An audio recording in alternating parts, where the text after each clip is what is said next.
Yesterday I did a shout out for some questions from you, and our first one has come in from Bonnie. Let me read it to you. I've just done a specific training via webinars and I have so much information and guidelines and I can't wait to start educating people and start running the program, but I'm stuck. My brain is in overload and I don't know where to start or the best way to move forward from here. I'm so not task orientated. Do you have any strategies or advice? Well, Bonnie, you're in luck because I definitely have some strategies and some advice for you. And I was thrilled that this question came up because overwhelm is something that affects all of us from at one time or another. Now, overwhelm shows up in two ways. One, we're stuck in detail. We can see where we need to be and we can see all the steps we need to take to get there, and it's overwhelming. There's simply so much to do and we don't know where to begin. The other way overwhelm can show up is when we know we need to take action, we know we need to start taking steps, but we're not 100% sure which steps we need to take because our destination or our outcome is a little bit vague and ambiguous. So what we see is there are a whole lot of options. Well, I could do this, I could do that, I could do this, I could do that. And that in itself, too much choice, is overwhelming. Now, unmanaged overwhelm can leave you feeling pretty average.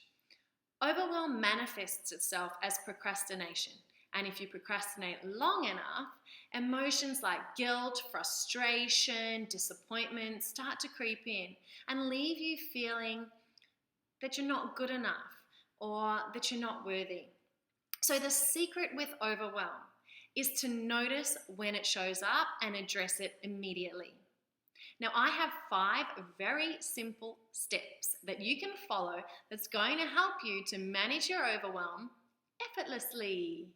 Yay! Step 1, know your outcome. Now, I cannot stress enough how important this step is, and the reason for that is twofold.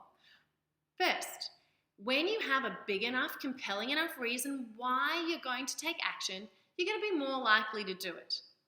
But also, when you find yourself bogged down in detail, all you need to do is stop, step back, look at the big picture, and reconnect with those emotions and those reasons why you wanted to take action in the first place, and then ask yourself, what is one thing that I can do today that will take me closer to my outcome?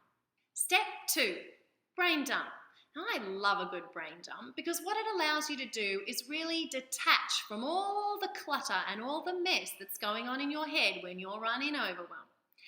Now, how it works is you take a blank piece of paper and a pen and you scribble down anything that's going on in your mind that starts with a I should, I need to, I must, I need to remember, I haven't done yet, anything that's running around in that grey matter.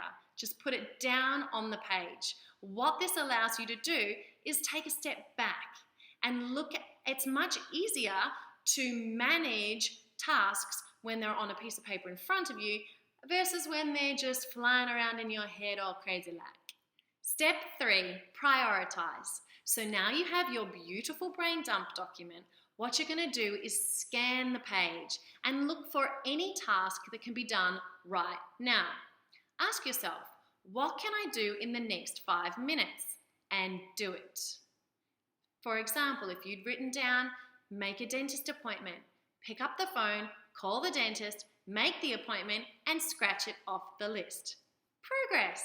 Next, you're going to scan your page for any tasks that you can delegate to someone else. Believe it or not, nobody expects you to be superhuman or to do it all. So if there is anything at all on that list that you can delegate to somebody else, it would serve you to do that.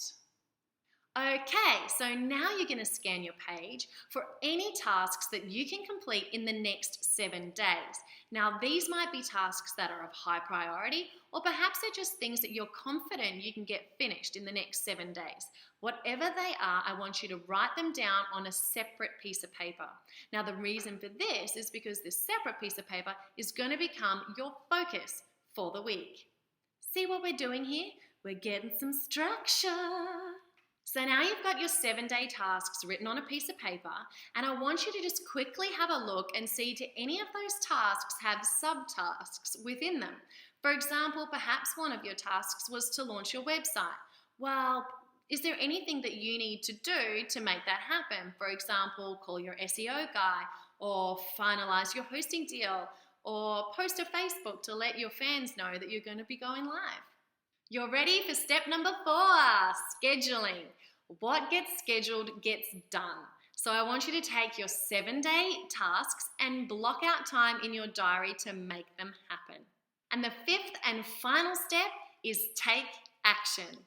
Just stick to the schedule, follow the plan, and say bye-bye overwhelm and hello to effortlessly chasing your dreams and living a life you love. I hope that this has been helpful. Thank you so much, Bonnie, for your question.